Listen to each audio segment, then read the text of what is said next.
Hello and welcome into another episode of Lockdown Wolves. Today on the show, Donte DiVincenzo is out for at least the Knicks game, probably longer. How will the Wolves fill his minutes? How will they split those up? Look at the best non-DiVincenzo lineups and also the best Rob Dillingham lineups to this point, albeit limited. We do have a little bit of data to go off of. We'll also preview the weekend, Wolves Knicks Friday and Wolves and the mighty Cavs on Saturday. It's all coming. Welcome in. You are Locked On Wolves.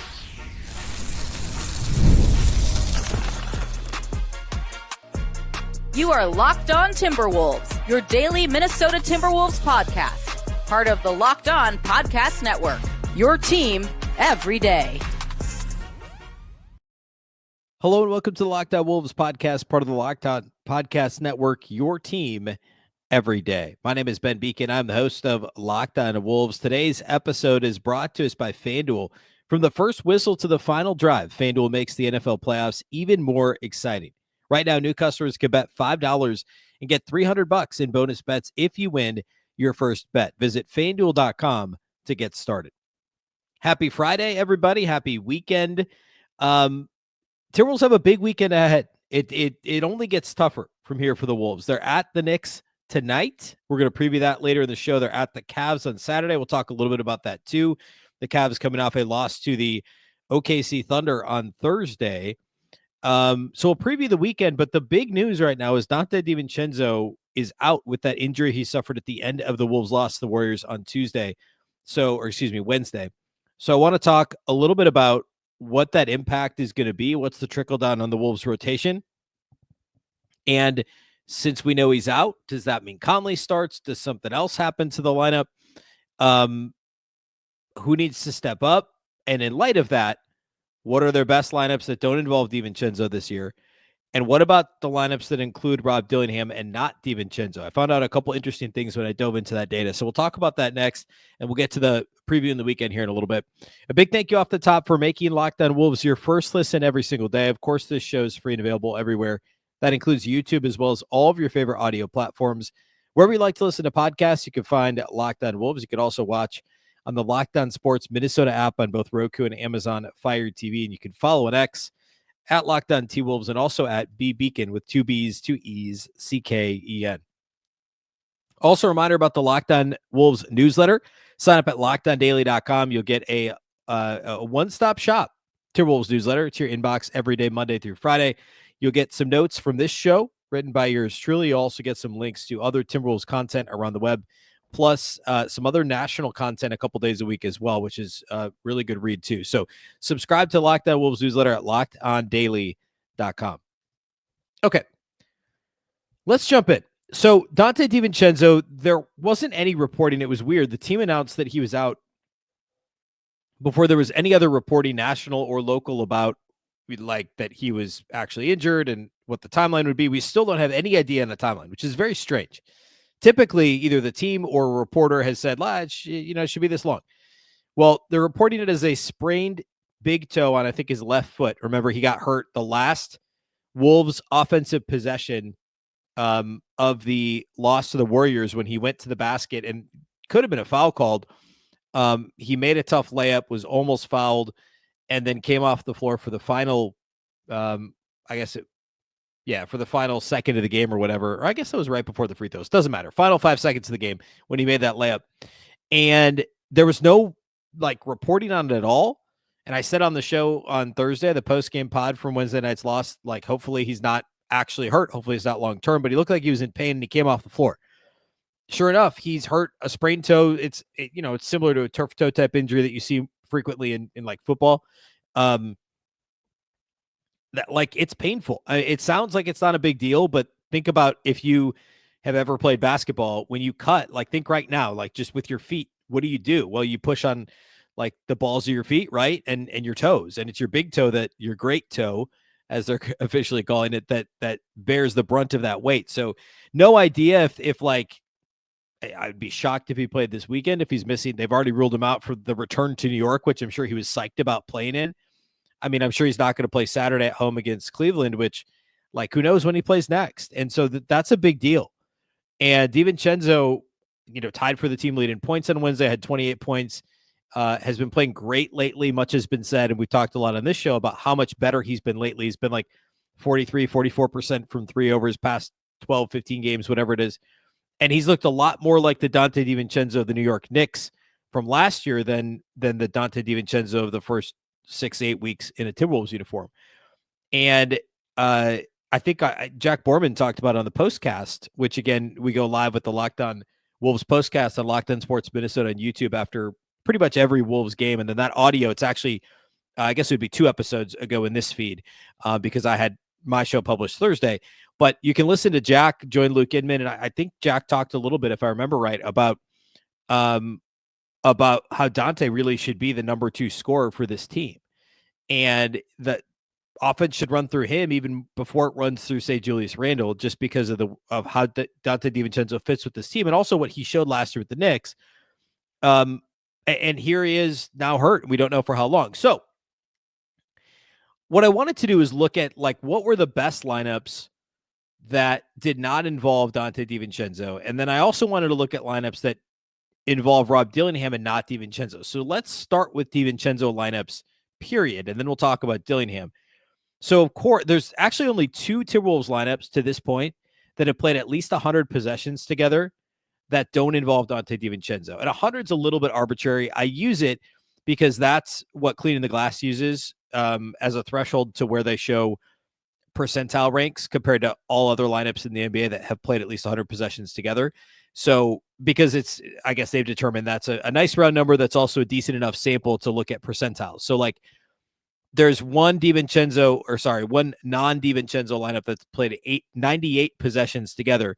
So they're not to that 100 possession threshold, but it's close. So there's 2 that have played more than 100 possessions together that DiVincenzo is not part of. One, of course, is the initial starting lineup: Conley, Edwards, McDaniels, Randle, Gobert. We talked a ton about that lineup. I don't want to spend a lot of time on it today, but in short, that lineup was very mediocre. They're a plus 1.7 in 857 possessions. It was a 39th percentile offense and a 60th percentile defense. The offense never figured it out with that unit. So we already know that. And that's, of course, one way Chris Finch could go. You could just go back to the regular starting lineup and, Conley moves back into the starting lineup where he was and you move forward. That's certainly an option. And he might do that. I don't think he will. We'll talk about that in a minute. I'll give my prediction, but that's a possibility.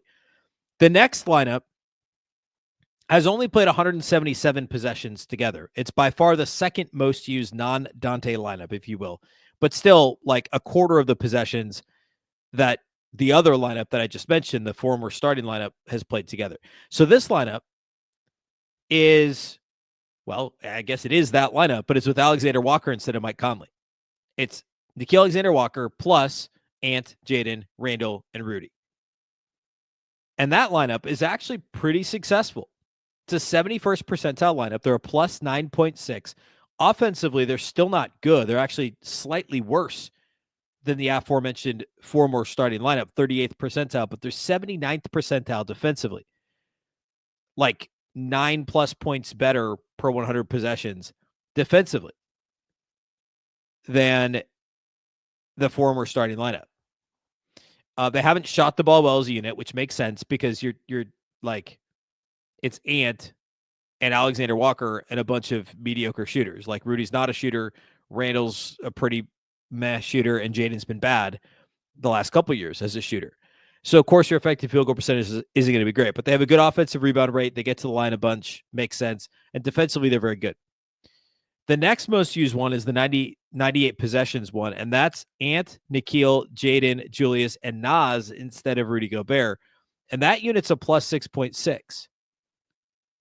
The one after that is actually a plus 48.9, only 75 possessions. So, again, 100 possessions less than the one I mentioned a minute ago, that 71st percentile.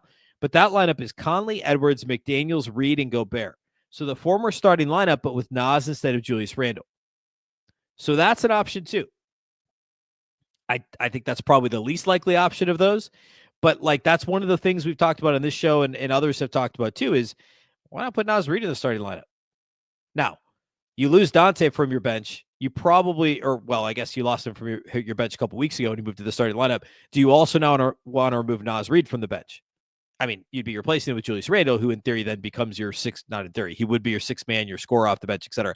I think it's pretty unlikely. I'll talk about what I think will happen, and then we'll talk about Rob Dillingham next. We'll close the show by previewing the matchups on Friday and Saturday. We'll do all that here next.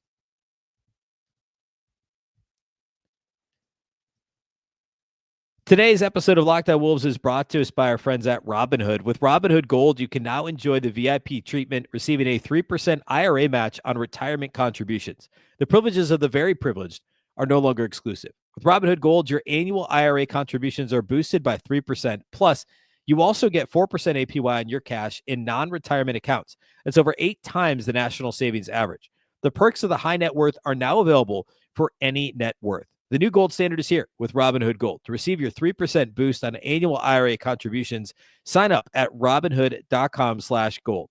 Investing involves risk. 3% match requires Robinhood Gold at $5 per month for 1 year from first match. Must keep funds in IRA for 5 years. Go to Robinhood.com/boost. Over 8 times the national average savings account interest rate claim is based on data from the FDIC as of November 18th, 2024. Robinhood Financial LLC, member SIPC. Gold membership is offered by Robinhood Gold, LLC.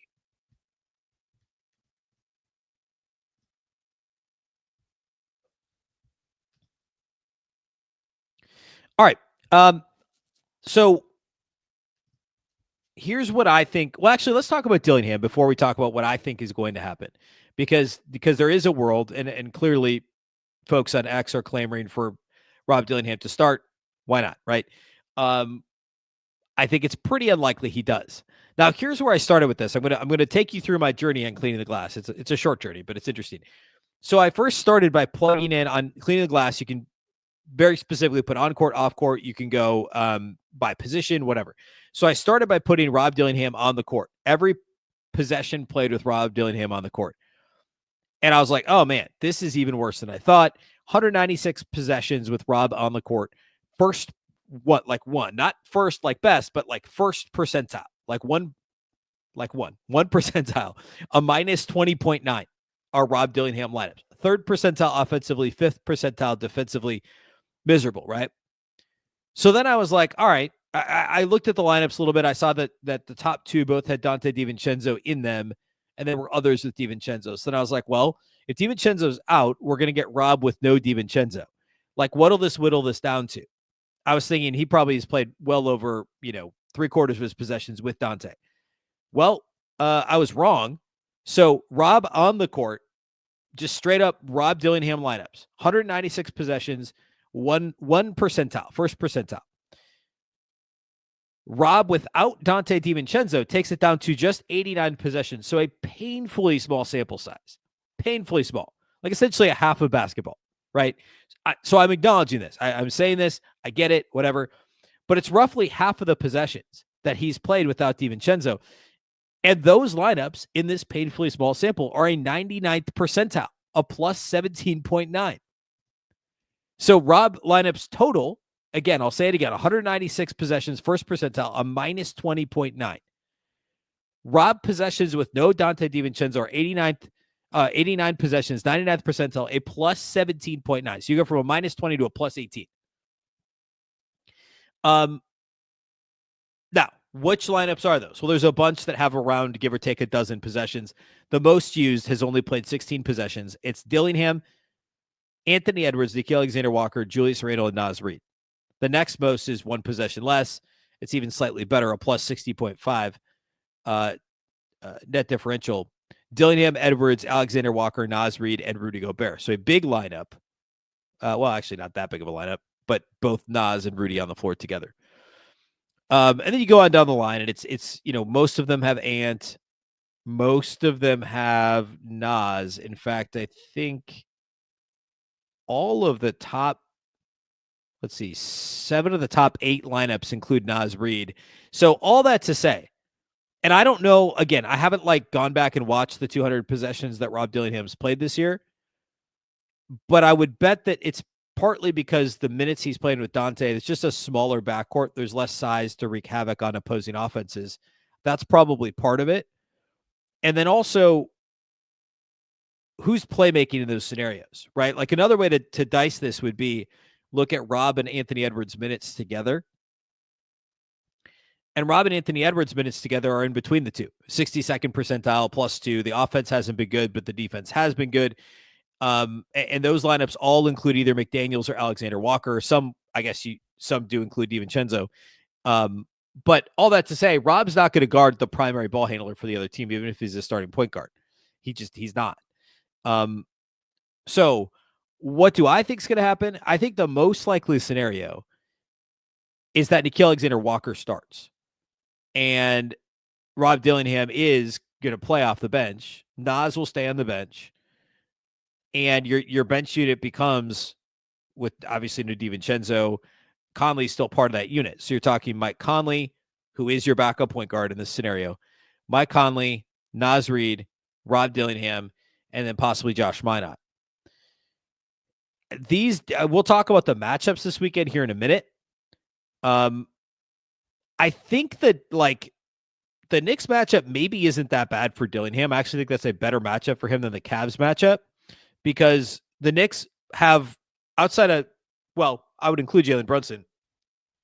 Jalen Brunson is not big, but they've got bigger, more physical guards, and they play slower. I actually think in the half court, obviously this could be a challenge for Dillingham, and the Knicks are, if he plays, are going to try and put him in ball screens and, just kind of pick him off. But if the Wolves could do things the right way, they've got enough big bodies, without DiVincenzo, between Ant and Jaden and Nickeil Alexander-Walker, and Josh Minott, they've got enough big switchable wings and guards to handle that. And I actually think Dillingham could push the pace against the Knicks and make things a bit challenging for them. The Knicks don't want to play fast. The Wolves don't either, but Dillingham does. And maybe that'll inject some life in the Wolves. The Cavs matchup makes me a little more nervous because they've got some smaller guards who are going to be more skilled and comfortable and NBA bodies and stuff that Dillingham just isn't. Plus, coming off the ankle injury, as well. He hasn't played in the NBA in a while. He played great in the G League the other day, but that's a thing too. And it's in Madison Square Garden. There's so many layers here. It's entirely possible Dillingham doesn't play at all. But I think he almost has to, because otherwise you're talking only Conley and Alexander-Walker, and who else gets rotation minutes unless it's just Josh Minott and Finch only plays 8 guys. Remember, Terrence Shannon Jr. is hurt too. There's an outside chance you see some Joe Ingles. I really doubt that. But if you just need somebody to run some offense, that's a possibility. But the Wolves have relied so heavily on DiVincenzo over the past couple of weeks that it's going to be a shock to the system for Minnesota. And they're going to need somebody to pick up that, push the pace ability, the being somebody that can run an offense. And maybe they just put more at the feet of Anthony Edwards and say, look, man, you got to figure this out. But playmaking hasn't been his strongest suit of late. So I think the answer is Alexander-Walker starts. We see Dillingham get rotation minutes. And I think Josh Minott probably plays too. And they just put more playmaking in Alexander-Walker, Conley, and Ant. And it becomes a 9-man rotation that involves Dillingham. Remember, no TJ Shannon either. Even if they wanted that to be a thing, it wouldn't be a thing this time around. So it's going to be an issue. Now, some of these non-Donte lineups that had found success encouraged me a little bit when I dug into that. The fact that Dillingham's actually played his best minutes without DiVincenzo on the court, I don't know that means anything. It may mean nothing. The sample size is so small, but I thought it was notable. And I wanted to point that out. So we'll see how that all shakes out. But expect some Dillingham minutes Friday and or Saturday. It's also a back-to-back too, by the way. So they can't play Mike Conley 30 minutes both nights. And I don't think they want to with how Mike Conley's played for a lot of the season. Now, he's looked much better of late, but he's also only playing 20-ish minutes a game over the past couple of weeks. So you're not going to all of a sudden take him 0 to 60 essentially for a back-to-back with travel in between. Against two of the better teams in the NBA. So I think we see some Dillingham. I just don't know that Chris Finch has many other options. All right, let's close by talking about these matchups. We'll first talk about tonight's game against the Knicks. Then we'll talk about Saturday back home against the Cleveland Cavs. We'll do all that here next to close the show.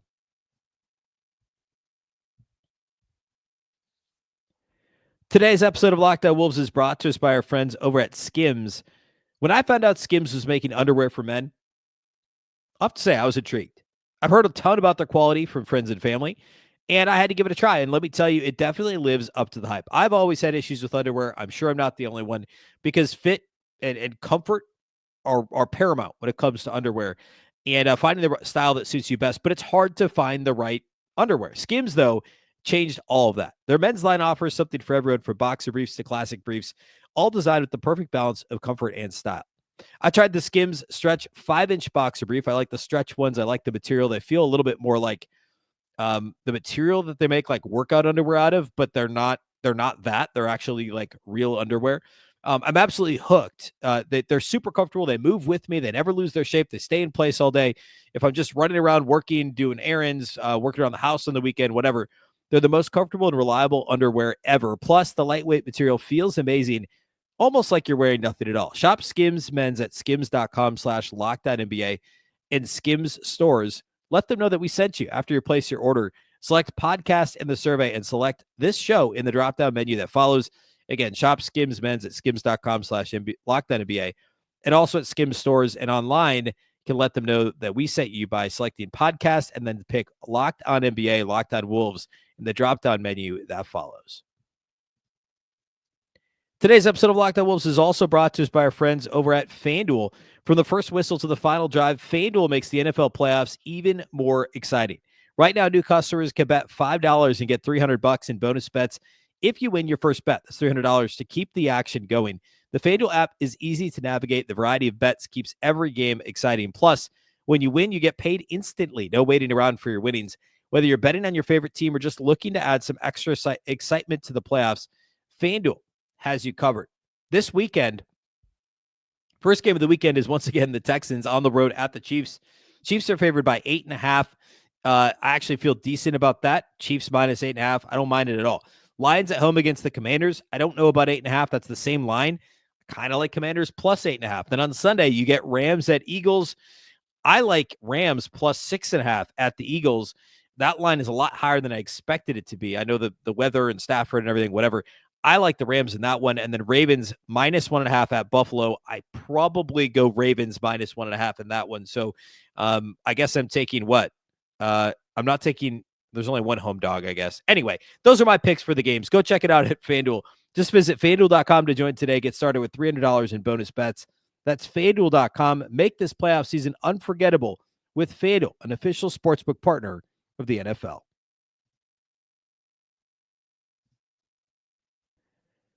All right, let's close today by talking about first tonight's game, Wolves-Knicks. Of course, the first time the Wolves took on the Knicks at home, Karl-Anthony Towns and the Knicks jumped all over the Wolves. I mean, the first quarter was competitive. There was a lot of high-level scoring on both ends of the floor, not a lot of great defense. Second quarter was just gangbusters for the Knicks. They outscored the Wolves 41-18 in that game in the second quarter and ended up winning by 26. Karl-Anthony Towns was awesome. He had 32 and 20 in this game against the Wolves, shot 10 of 12 from the field, made all 5 of his three-point attempts, did all kinds of cat stuff that we're used to seeing, included a couple silly turnovers at the start of the game. But he was awesome. He was a plus 31 in this game. Again, the Knicks won by 26. And Anthony Edwards was not great. He had 17 points on 16 shots. Julius Randle had 24 against his former team, but didn't play a great game overall, had 5 turnovers. And the Wolves just this thing was they were down by 22 at halftime, I believe. And then they were down by 30 headed to the fourth quarter and ended up losing by 26. So not great. And really, there was nothing good about it. They gave up 16 offensive rebounds to the Knicks. They were minus 20 on the glass overall. Turnovers actually weren't a major issue. It was just the second chance opportunities for the Knicks. And, for a team that doesn't really run, they took advantage on a couple turnovers early. That was kind of part of it. It was a little bit similar to the Warriors loss in that regard, talking about a team that was opportunistic when it came to the Wolves turnovers. The Knicks scored 16 points on 13 Wolves turnovers, which again is incredible. And the Wolves still won fast break points in this game because the Knicks don't want to run, but they were opportunistic, took advantage, which is actually a theme that I'm going to cover with both the Knicks and the Cavs. Neither one of those teams actually likes to run in transition. If you look at their frequency of transition, the Knicks are pace-wise, they're even slower, but frequency of transition, according to Cleaning the Glass, they're 26 in the NBA and how often they run, but they're second in points per 100 transition plays. So when they run, they're great. They're first in points scored per 100 plays off of steals. So if you make a miscue, a live ball turnover, like we saw, remember what the Wolves do in the first quarter against the Warriors on Tuesday? They only turned it over, how many times in the game? 9, I think, as a team, but they gave up like 22 transition or points off of turnovers. So basically the Wolves were allowing 2.4 points per turnover points per possession off of turnovers, which is insane. That's basically just you're handing the ball directly to them at the 3-point line or at the rim for a dunk, essentially. And the Knicks, that's the type of thing they do to you. They don't. They're a really good. They're a really good offensive team. They're a pretty like run of the mill kind of averagey defensive team, and they don't typically turn you over much, and they don't run much. But when they do turn you over, they get a steal. They're first in points per play, and they're 8th in frequency running off steals. And they take advantage. They just don't run off of rebounds, which is. I've been imploring the Timberwolves to play this way, and they did it for stretches last year, but never for a sustained period of time. The Wolves have the personnel, especially when Rudy Gobert is not on the floor, to be opportunistic. When they get a steal, run the floor, and get an easy bucket. That's what the Knicks do under Tom Thibodeau. I'll say it again. 5th to last in the NBA in frequency of transition, but they're 8th in running off of steals. They're 1st in points per 100 plays off of steals. They're 2nd in points per 100 plays overall in transition. They just don't really run off of rebounds.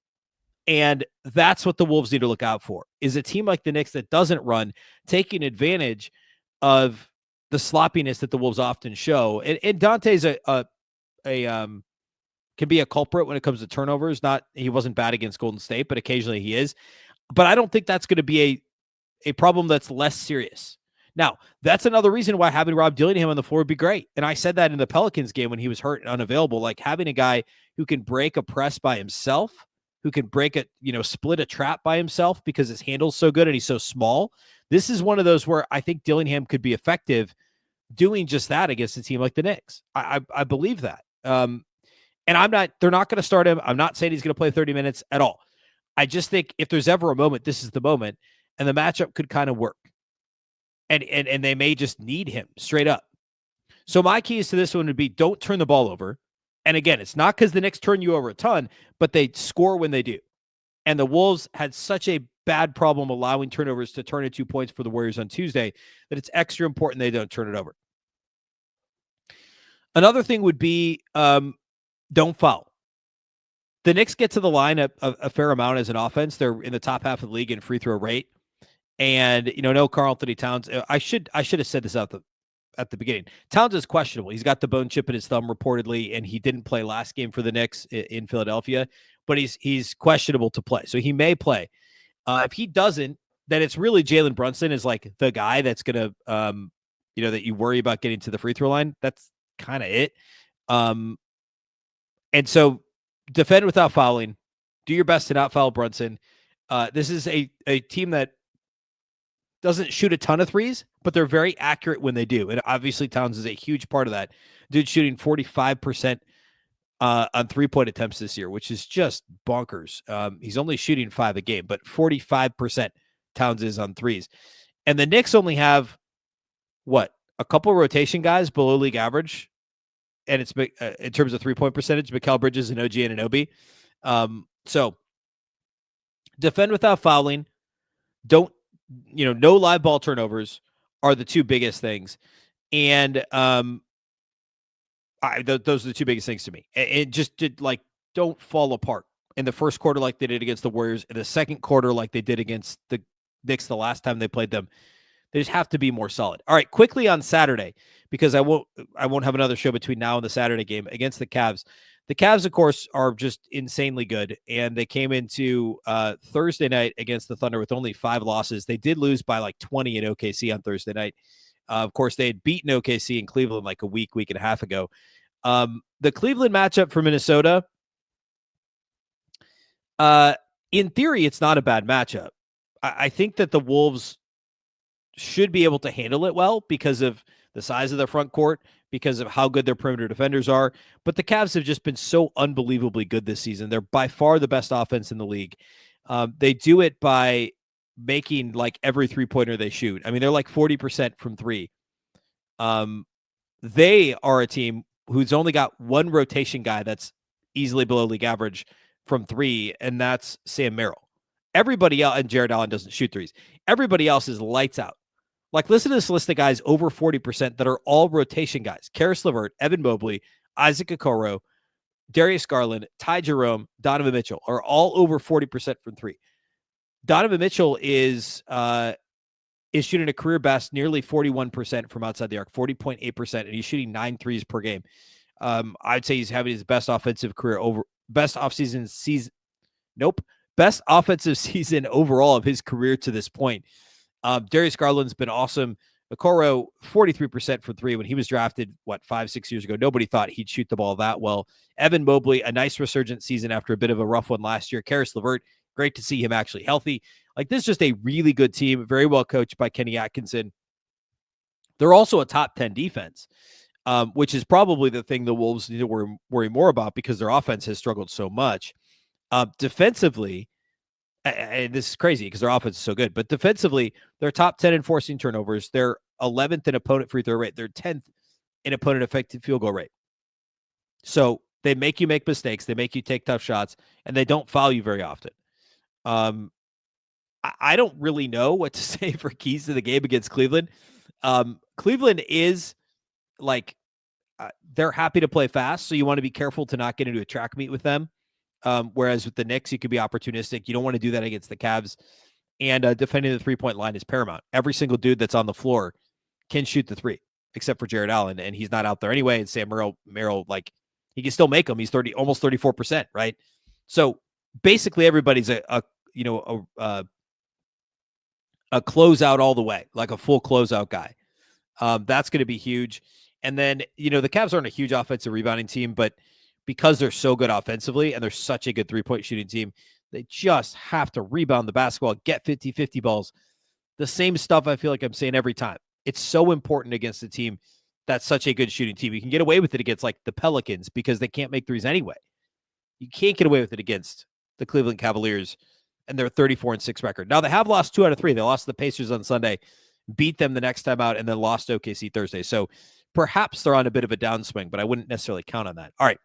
We'll have the Locked On Wolves postcast at Locked On Sports Minnesota on YouTube after tonight's game, Wolves-Knicks, and tomorrow's game, Wolves-Cavs. I'll be back on Monday, do a bit of a weekend recap. Of course, Monday is Dr. Martin Luther King Jr. Day. That episode will post either late Sunday or early Monday. The Wolves play a matinee game on Monday, too. So we'll talk about that on Monday's show, but it'll be a quick turn because it's Monday afternoon. I think it's Wolves-Grizzlies. Wolves-Grizzlies is a 1:30 p.m. Central tip on TNT. So that'll be a lot of fun. The last Grizzlies game was awesome, and neither Ant or John Morant played well, but, I'm sure they'll both, the national audience and MLK Day, they're going to want to have big games. That's going to be a lot of fun. So we'll talk about that on Monday's show. So a lot's going to happen between now and then. Wolves-Knicks, Wolves-Cavs, and we'll talk Wolves-Grizz on Monday, and then we'll be back after that, of course, to talk about, late Monday, early Tuesday, Wolves-Grizzlies that takes place on Monday. So busy next few days. Imperative that the Wolves, the Knicks game is the more winnable of the two, of course, on the back-to-back at home against Cleveland Saturday. So we'll see how that shakes out. A big thank you for making Locked On Wolves your first listen every single day. Of course, this show is free and available everywhere. That includes YouTube, as well as all of your favorite audio platforms. Wherever you like to listen to podcasts, you can find Locked On Wolves. You can also watch on the Locked On Sports Minnesota app on Roku and Amazon Fire TV. And a reminder that you can subscribe to the Locked On Wolves daily newsletter at LockedOnDaily.com. One stop for ultimate Wolves and league coverage delivered right to your inbox. Again, sign up for free at LockedOnDaily.com. Of course, the Locked On Wolves podcast is part of the Locked On Podcast Network. Remember, the Locked On Network is your local experts on all the biggest stories. Once again, I'm Ben Beecken. This is the Locked On Wolves podcast, and we'll catch you next time.